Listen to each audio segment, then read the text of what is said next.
Hey guys, it's Ryan here with HobbiesofaMan once again, and today we're doing our haul video for the month of June. Now, at the end of May, I had said that I was probably going to have a small haul going forward, and well, that's not really true.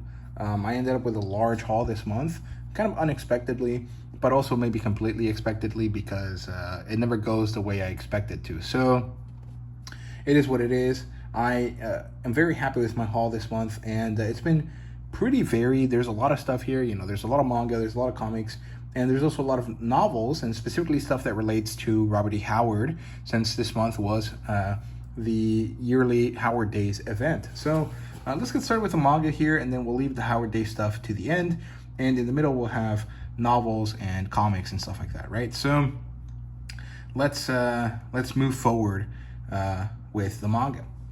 So let's see, the first thing I bought this month is actually not a manga, it's an art book, and that is Daydream Hour Doodles by Ryoko Kiwi. And this is just a set of artistic doodles and endeavors that Ryoko Kiwi went about while she was creating the Delicious in Dungeon series. And a lot of these are quite cute.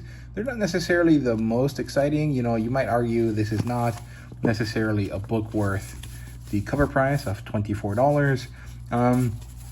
It really is a collector item for the big fan. And well, I consider myself a pretty big fan of the series, and so I decided to pick it up. It's kind of interesting because of this. This is something that rarely, if ever, happens in the US. In the last couple of years, we have seen quite a few new groups try to start doing this, where they include the Japanese styling of the series, which is to have this paper dust jacket. This has a very nice feel to it. It almost has kind of like a Bristol board feel to it, if you guys know what that feels like. And this is done in Japan usually, so that when, I think it's just normal that they do this, but a lot of companies take advantage of this in order to make some extra doodle space for the creator. Usually they do stuff on here. The book has this really beautiful orange salmon paper there at the end, at the beginning, a little description there by Ryoko Kiwi, and it looks like it's glued binding, and it's not very well done since you can see it so clearly there, but it's fine. It's not that big a deal. Nice, beautiful green there, and then we go through the book. And I have not really read through this since I have not finished the series, but I decided to pick it up because I wanted it. I think that it's a beautiful book. I've seen clips of it when it first came out in Japan, and for another reason, which is that Kinokuniya was doing a special promotion for the book where when you buy it, you get a shikishi board, which is kind of like a postcard of the cover to collect there. I thought that this was supposed to have a signature of Ryoko Kiwi, but I guess not. And this kind of takes the best doodles out of the book and puts them together, right? So you can see that Senshi is there when he's actually in the back in this. So this is a different print from what you see here to include all of the main characters in the series. So really beautiful there. Sorry for the glare. I'm filming this really late at night, and that's what happens when you do that. So there you go. Sorry for the glare down there. It's just going to look like that for the rest of time. It is what it is. And then I spent a lot of money this month because my local Barnes & Noble, it was shutting down. They officially stopped existing on the 15th of June, but over the last 2 months, I had been going there regularly every couple of weeks in order to see if any price lowering occurred and if I could get more stuff. And at one point, I did end up getting a few things. Actually, I think I might have only gotten really one thing from that last sale, and that is this book here, Pleasure and Corruption. I got this because it's a Dempa book. I don't really know what this is. I think it's a BDSM title where there's a high-functioning girl and a neat character, and they go through it through their high school time. It's kind of like Nana and Koru, I think is what it's called. And it looks pretty cool. I like it. I got it for less than cover price. It was $13. I think I got it for about $5 or $6, which is a steal. Denpa has really high quality products, and I rarely get a chance to buy any, so anytime I do, I usually take the opportunity to do so. Although I have not actually read any of them, so it is what it is, but it's not too bad. The other thing that I bought at that time was this Eden Zero, book 30, with this really beautiful kind of postcard-esque image there, and a 29. I'm actually kind of missing some of the volumes in between. I don't have 27 and 28, and I'm missing 31 through 33, which is I think the end of the series. So this is the first Hiro Mashima series that I collect completely physically, because a few years ago I did buy a Humble Bundle that had all of Fairy Tail and all of his previous series. I can't remember what it's called. So this is technically the first time I ever will finish collecting a full series from Hiro Mashima, and that's pretty cool because it's the one that I think I like the most. Mostly because I love the art style in Eden Zero. I think it's a little bit better than early Fairy Tail, and I'm very happy about that. I think it's cool. So hopefully by the end of the year I do finish collecting it. Before I stack that there, I do want to talk about some other extra large stuff here. So we have Sora and the House of Monsters, book 4. This is one that I've been wanting to get my hands on for a long time, and I haven't really had the opportunity, but I did finally get to see it on Walmart.com for about $10, and that's $4 less than cover price. So I took the opportunity and finally picked it up, and I'm very excited about this because I love the series. I think the series is phenomenal. It's wonderful. It's beautiful, and I can't wait to read through it. So that's book 4 there. Then let's see. I also picked this one up from Walmart, I think. Blue Lock, number 18. 19 has come out at this point, and I really enjoyed this because it finishes up the last chapter of the U20 arc, and it starts the Neo Egoist saga, and it's really, really cool. It's very interesting, and I can't wait for more. I also ended up getting Bride Story, and I think I got this from Target. They had a special sale at Target, and I ended up getting a few volumes out of it. So it was a buy one, get one half off, and I ended up getting 4 books, but one of them got canceled. So I ended up getting 3 books for about 33% off, or a third off, which is not bad. So I think I got this, on top of the discounts that already existed from buying it online. So I think I got this for about $10, which is a really good price. This is usually $17. This is book 12. I am missing book 11, so I need to go back and fill that gap, but that book does not seem to lower itself, it lowered its price at all. So who knows when I'll get around to it. Then we have Steel Celestial Shadows. I got this, I think from Walmart. Yeah, and I got this for $10, a few dollars less than cover price. I'm falling behind on the series, mostly because the series just doesn't seem to lower in price all that often. It takes a long time, and so I just kind of have to wait. Although the last issue, or the last volume that I read, was not really my favorite per se. I kind of feel like I've been spending too much time in between volumes, and so what happens is that I don't really remember what's going on, and I think I need to go back and reread from the beginning, and hopefully I'll get around to that at some point soon.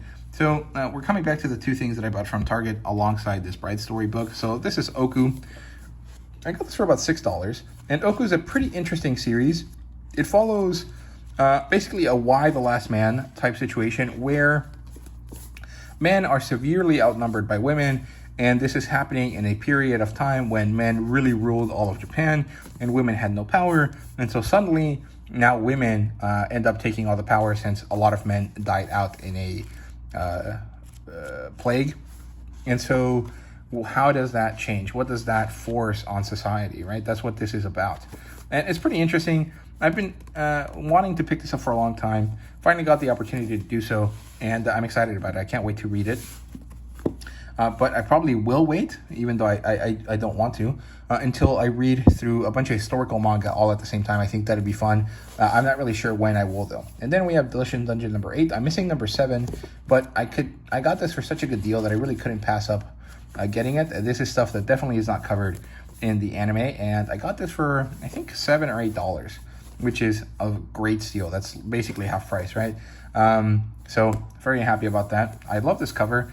And I know that the second and third printings of the series, I think actually maybe just the second printing, had not been as good. It's books that are significantly skinnier than the original printings, and I think this is one of those, but it feels really nice in the hand. And although it's not centered, well, actually it is centered, but even though the image seems to be too narrow or too large for the narrowness of the spine, which does seem to corroborate that idea that I had, it still is a nice product. It still feels good in the hand. It's just kind of a shame that it's maybe not the right width, but you know, I might be wrong there. So if you guys know what that is, like, you know, what printing of the series it is that got a narrower printing than the original, let me know down in the comments so that I can clarify if that was correct or not. This seems to be well, I guess this is first Yen Press edition, March 2020. Oh, this one is printed in South Korea, so maybe it's not the second printing. Maybe it's when they change printings or printers due to the issues with the paper supply chain during COVID. I think that might have actually been the issue there. So yeah, I mean, the end result is that it is a skinnier book than it should have been, and it is what it is, right? Let me fix these just so they're all sort of facing the same direction. This one doesn't really make too much of a difference. I'll leave it as it is. Then we have Goblin Slayer. I picked this up at Half Price Books. This is a light novel. It's a series that I quite like. I really enjoyed the first volume, and I've been hunting for the following volumes in the series, and I don't really get very lucky with that. So when I did, I didn't pass up the opportunity. I immediately grabbed it, and I'm quite happy about that. Not much to say about that one though. I had a weird interaction with someone at the Half Price Books due to this book. It's not anything bad. It was just kind of odd, and I'm not really going to say more about it. Although it was just a little bit weird, so we'll leave it at that. Then finally, I can put these up here. And the last book that I got, the last manga that I got, actually this is a light novel. This is One Piece Heroines. I'm not really sure why this came out before Law. I think the Law light novel is solicited. I just don't know when it comes out. Maybe it did come out before this and I just missed it. I'm not really sure, but I found this at my Half Price Books. It was brand new, so it did cost more than half price, but it wasn't $11. I think it was $8 or $9, something like that. And this is interesting. It's a light novel. It follows these characters all separately. So each story is about a different character, and it has this really pretty girly art style to it that I quite like. I love this outfit for Nico Robin. I think it's great. And this is just the slow but sure expansion of One Piece into more media here in the West, because in Japan, obviously, it's got spin-offs on spin-offs, and we don't really get to see many of them here in the States, but happily, it is finally getting to be the case that we do. So here we go. This is I just showed you the Perona story. I guess this is the story with Vivi, my favorite character. Seems to have less art here, although this does seem to focus mostly on Kuza, I guess is his name. I can't remember her friend's name, the other kid in their little desert gang. And this is the Nico Robin one when she's at the Revolutionary Army, which is pretty cool. Or was it? I saw a picture here. Where is it? There we go. That's Nico Robin and Koala, I think. So it's nice that you can still tell who the characters are, even if the art style is not really quite what you're used to. Dragon's ship, awesome looking for sure. Nico Robin again.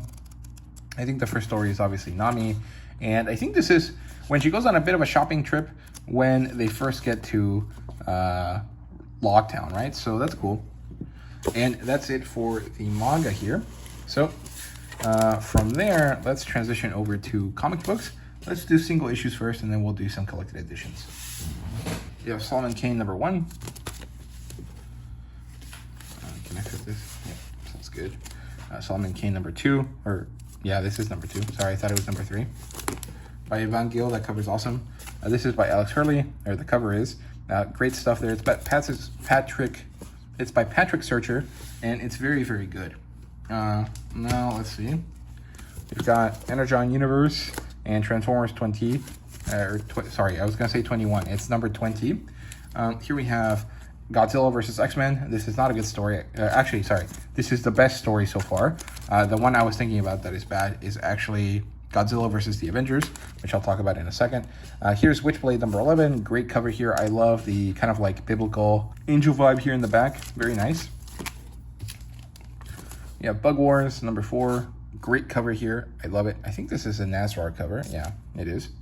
And this series is pretty interesting. It's basically Conan the Barbarian, but it's bugs. And, you know, if you like Bug's Life, if you like Honey, I Shrunk the Kids, and stuff like that, you'll like that.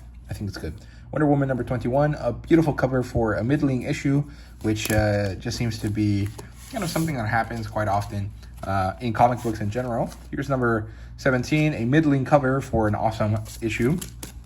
Although the kind of foreshadowing there is pretty cool. Superman number 8, All In, Absolute Superman. This is really cool cover. This character is supposed to be something, but I can't tell. I guess it's supposed to be Darkseid, but it's kind of unclear.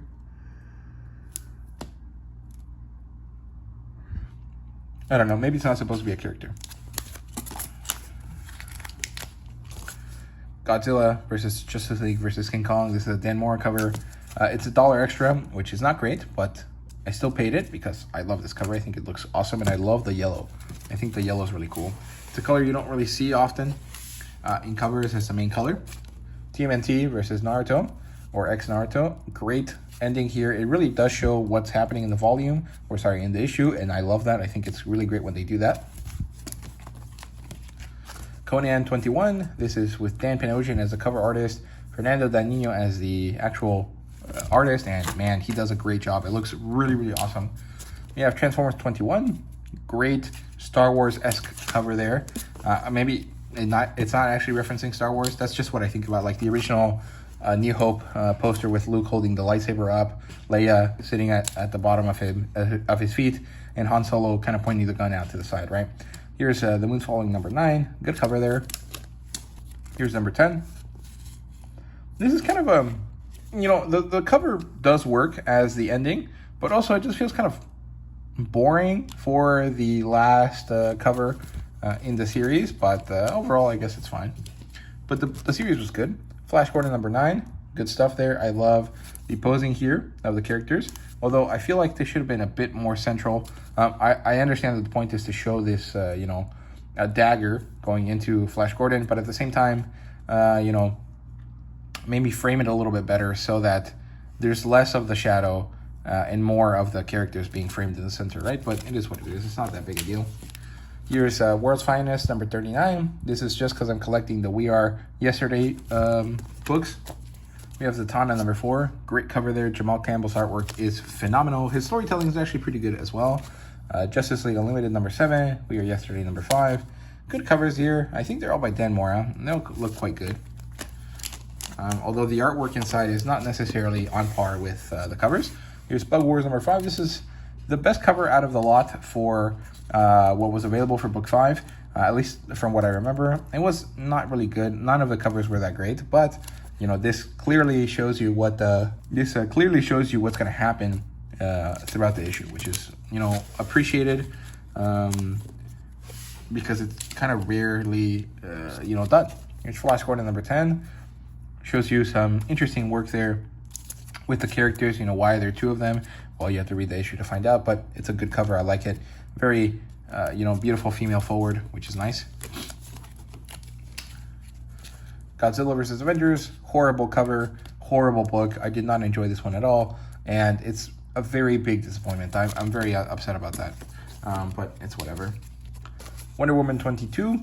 Great cover. The issue was not my favorite. I didn't really enjoy it. You know, there's nothing wrong with it per se. I just didn't really like it. And Sampier's not the artist here, which sucks.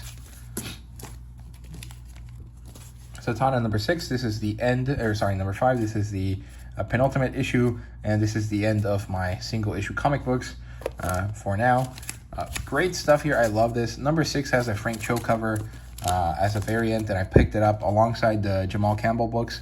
Or the Jamal Campbell cover, the cover A, because I like the Frank Cho ones, and I think I wanted a full set of the Jamal Campbell covers, so I did dip into some you know, extra covers that I don't really like to do, but for Frank Cho, I'm willing to do it. And we also have 2 Justice League cards. We have Green Arrow and then Satana, and I don't know when we'll get the next one. Hopefully I don't miss out on one because I haven't been to my store in a while. And then let's move on to collected editions. We have Savage Sword of Conan. This is the Dark Horse book. This one's book 2. I kind of got this randomly. It costs more than cover, even though it's used, because I got it at half price books, and sometimes they inflate their prices to fit the eBay market and stuff like that. But according to my friend Stygian Dogs, that was still less than what you would pay otherwise, and so I picked it up. It's not too bad. The book inside is actually very well kept. It's very nice, but there are some light things to the edges there, which doesn't really bother me all too much. It's not too bad at all. And since this is like a newsprint type book, some damage to the outside really isn't that big of a deal, because it's not like the inside is all that precious either. Then this is probably the first Epic collection I buy. Yeah, I think it is the first one I buy, and this is the X-Men Children of the Atom. This is volume 1 by Stan Lee and what was it? Is it Kirby or Ditko? I can't remember. Let's see. It's Kirby with Roy Thomas and something Roth. I can't remember his name. Let's get in here so I can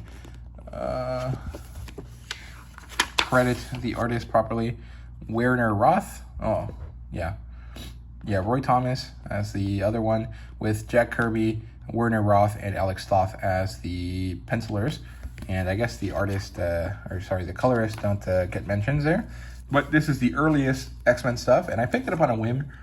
I saw it at the half-price books at the same time I saw this Conan, and I didn't want to spend $50 on 2, random books. So what I did was I called a different half-price books, because I usually go to one that's near me. When I got these books, or when I found these books, I actually ended up going to the headquarters. And so what I did was I called my local one. I asked them to transfer this book over from the headquarters down to my local store. That takes about 2 weeks. So it let me defer the purchase for a while. And it's not a technique that I like to use all that often, but I do use it sometimes when I get a really good book that I want, that I know is very unlikely to, get on shelves again. And so I try to do that. And usually it works out pretty well. It's not something that they discourage or anything, but it's not necessarily like a technique that I think is that good, because it forces other people to lose out on the opportunity, even though you're, maybe not going to buy it at that moment. So, there's some give and take there, but usually I don't mind too much, because it's not that big of a deal. For this one, I really wanted it, because I just really wanted to pick this book up. So I did it. And then, you know what? I forgot some single issues. These I bought secondhand. This is Orion, Lord of Atlantis, book 1 for $1. Pretty nice. We have Dirty Pair, just because I like the manga. Cool stuff there. I'm not sure what's inside this. I haven't opened it yet. And then we have Murder Falcon, book 1, second printing. Awesome cover there. And Murder Falcon is a book that I have not read, but I'm very excited about. So hopefully I'll get my hands on it at some point. I did gift this to a friend. I don't know if he's read it yet, because I thought that this would really work for him. My old roommate, the first one that moved out, he's a big fan of music, and he'd been trying to get into wrestling for a while.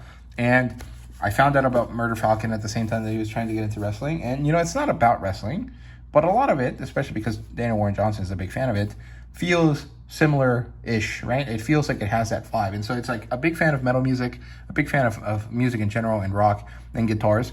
And someone that's getting into wrestling, I think that this was a cool gift to give him. And hopefully he does appreciate it when he gets around to reading it. Here we have Bombshells. I got this from Ollie's for about $4. I really like the idea of this. I'm not really sure if the execution is going to be any good, but I do like the style of it. I love this picture specifically. It looks so good. And let's see, this is the other thing I got from Ollie's. Justice League Aquaman Drowned Earth. I feel like this is a weird book. I did end up getting one of these volumes or issues when I first started collecting comic books long ago. Or like the first time that I attempted to collect comic books long ago, before I started collecting them and doing this channel. So I did get one of these issues at some point, and when I saw this at the local Ollie's, I decided to pick it up. It was about $7, I think is what I paid for this, which is a really good steal for a book that should be about 30. So yeah, overall good purchase there. I'm not sure if this is a good story or not. I think it's probably a bad one, but I got my hands on it, so we'll see how I like it. And if it's not good, it's all right. It's not that big a deal. And then the last comic book here that I got, this is also a single issue. This is Roxana and the Quest for the Time Bird.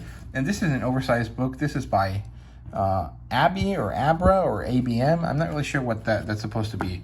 Let's see if it says in here. Okay, so NBM. Nantier, Beal, and Minoshine, I guess, publishing company. They're based in New York, although based on their names, I guess they're all French. And that makes sense because this is a French comic book.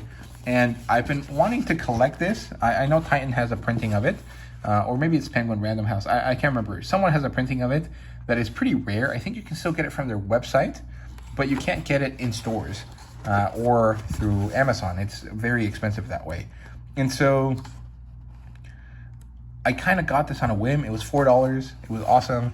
I'm very much looking forward to reading this. And if I really like it, I'll track down one of those hardcover editions because I really like this concept. I love the artwork here. I think it looks really, really awesome. And, we'll see if I like it or not. But, I'll read it without the context of the first story. I think there's 3 issues of this total. And because they're French, they're in this weird, giant, odd size. But they rarely get printed here in the States because most people don't really read this sort of stuff. But, yeah, so that's it for the comic books. That's it for the manga. Let's look at the novels real quick. I only got 2 or 3. Actually, I guess it's just 3. I got this from Ollie's again for $8. This is The Eye of the World, The Great Hunt, and The Dragon Reborn. This is The Wheel of Time because I prefer this size. I think it's a bit bigger, it's a bit nicer, and it's a bit thinner than some of the mass market paperbacks I have. Although I guess these are technically also mass markets. So I decided to pick it up since it was so cheap. I think I'm only missing one more box set to finish off the collection. So let's see, I guess we're running out of space here. So let me move this back a little bit. And hopefully there's enough space there. So what's left here is just the Howard Day stuff. I already did a proper, long rambly haul for it over on the other channel. So I won't really spend much time here, but I'll just show you a few quick things here. So here's bookmark number 1 with Kid Allison on the cover. Here's Swords and Larceny. This is a Bane book that's going to come out here soon. This is Robert E. Howard, Edgar Rice Burroughs, H.P. Lovecraft, Songs of Giants. Introduction by Jack McDevitt, illustrations by Mark Wheatley. And I think this is just a series of excerpts and short stories and conversations between these creators that Mark Wheatley illustrated.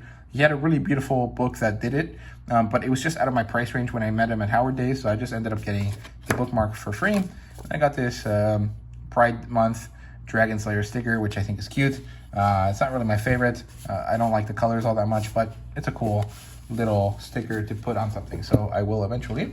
Then I picked up an issue of the Savage Sword of Conan. This is the original run, book 47. There was some damage to it. I got it for $5.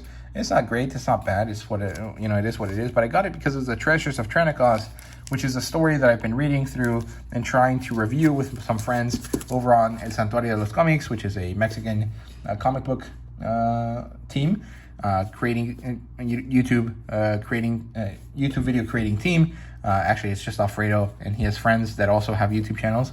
And he asked me to join them, and it's been fun. It's been enjoyable. The story is not really my favorite. I don't think it's that great, but it's special to me in some ways because it's like one of the things that I collaborate with a bunch of people on in Spanish, which is my mother tongue, and it's really special to me in that sense. So I ended up picking it up. Sadly, they didn't have issue 48. I would have picked that up as well. That was the second half of the story, I think, but it's fine. It's not that big a deal. And I got this. This is a variant cover of Conan number 4, and this is with art by Kerry Nord as the cover artist here. And this was signed, for me at Fan Expo Canada. Now, I didn't go to Fan Expo Canada. My friend Stygian Dogs met Jim Zub, and he got him to sign this for me. I had met a Jim, prior to them, getting this signed for me. So, I had already had a bunch of signatures from Jim, but this is really special, specifically because it has Carrie Nord's signature here. So at this point, I think we only need De La Torre to sign this, since we have Jeff Shank's signature right there as well. And we need, I think his name was Robert White, and then I guess also Tyler Smith and Richard Starkings, and I would basically have the signatures of everyone that worked on the actual book itself, right? Not the editing team, not the owner of the license or anything, just the people that actually worked on this book directly. I guess we would also need the editor, but that would be cool to collect all of those signatures on here. It's pretty unlikely that I will, because I don't want to hide the really beautiful Carrie Nord stuff here with the Frost Giants. But this is a really special book to me, just because it has these signatures, just because a friend gave it to me and he went out of his way to get it for me, and because it signifies community building, right? And the development of a network of friendship and connection through Conan the Barbarian. I think it's really special. So this is awesome. I really appreciate that. And then we got some books from Howard Day. So we have the Best of Heroic Fantasy Quarterly #4. This is a collection of short stories that are published on an e-magazine or e-zine, and it is then collected into this book that features the best of these years, and it's pretty cool. I have not read through it, but I know that the creator of the magazine, the editor of the magazine, did very difficult, arduous work to make this happen, so I appreciate his work, at least for that, if nothing else, right? Then we have Fist of Iron, round 1 of 4. This is a collection of Robert E. Howard's boxing stories, which are stories that most people don't really know he wrote, but are actually some of his most important stories. A lot of these are the stories that he wrote at the beginning of his career, and that allowed him to develop the characters that he did. You know, Conan comes from the development of the storytelling and the stock or archetype characters that Robert E. Howard really preferred. And a lot of that is developed through his boxing stories, since he was a big fan of the sport. So that's really cool, very valuable. This is Mark Wheatley there on the cover. And this is edited by Chris Gruber and Mark Finn right there. And Mark Wheatley signed this for me. So I got signatures from most of the people involved here. We need Patrice as well at some point, and I guess Paul Herman, since I forgot to ask him for a signature. So I'll get these next year if I can. And then we have the Selected Letters of Noblin Price, Book 2. This is by Bobby Deary. This is just a collection of, the letters from Noblin Price, who was the girlfriend / most important love interest of Robert E. Howard through his life. And she is kind of someone that carried the torch for Robert E. Howard's scholarship and literature after his passing. Then we have this little book here. This is an art book, 500 copies of Mark Wheatley's sketchbook of drawings and illustrations called Handmade. And this is cute. I really like this. This is the most affordable thing he had at his table, and I like it for a variety of reasons. Mostly because I like his art style. I like the sketches. I think they look cool, and a lot of his work is really cool. So there's Conan there. Then we have this character who I don't know who that is. I guess this is supposed to be Red Sonja or something like that. Some equivalent character. This is beautiful. I love how this looks. Very psychedelic. Then we have, I guess this is Tarzan learning how to read. This is Tarzan and his mother, or another character. I'm not really sure. I think it is his mother. Here's Deja Torres and Tars Tarkas and John Carter. Here's Tarzan again. Wheatley does a lot of ERB and Howard. Dirk the Deadly. I don't know who developed this character. I guess this is Buck Rogers or Flash Gordon. A cool guy called Lone Justice. A bunch of dogs riding a cool car. Some more dog characters. Another dog character over there. And I guess this is Indiana Jones. Or Tex maybe? I'm not really sure. Well, there's a line behind him, so I guess it's not Indiana Jones. We have some creepy stuff here. Pretty fun. And some other characters that look real cool right there. I think this is, what was his name? Well, I don't remember, but it is what it is. There you go. Then we have Almeric, the edition that I like with the full color poster and the cool cover there. Awesome stuff. This is a book I'm going to read this month, since it's pre-1960s fantasy or science fiction, actually. So that's cool. We have the Collected Letters of Robert E. Howard, Volume 1. This is the same kind of idea as this, but this is by the Robert E. Howard Foundation Press, and it's pretty cool. And then finally we have Sangre y Fuego, or Blood and Fire, which is a Spanish translation of Blood and Thunder, the more pop lit or pop history type biography of Robert E. Howard. His life and the works of Robert E. Howard is what it's called. Blood and Thunder, the life and works of Robert E. Howard. Mark Finn got this translated in Spain. So it's not quite the version of Spanish I speak, but it's good enough. I mean, most of the time, there really isn't enough differences to really consider it a separate language. It's mostly just the stylistic choices, like they still use extra tenses, extra pronouns that we just don't use in Mexican Spanish anymore. Some of the language choice is different, like Mexico and Mexican Spanish specifically has a lot of words that are actually from the native languages, introduced and developed into Mexican Spanish words. And Spain doesn't really have that. They have, we all have Arabic words that we use because Arabic influenced Spanish for a long time, right? So, it's not really that important, but there you go. Those are all of the things that I collected this month. It's a lot of stuff, even though I said I wasn't going to collect much. I did end up doing so, and it's just kind of how it goes. So, thank you so much for watching. I hope you guys enjoyed. Let me know what your favorite purchase of the month was down below, and thank you so much for watching. See you guys later.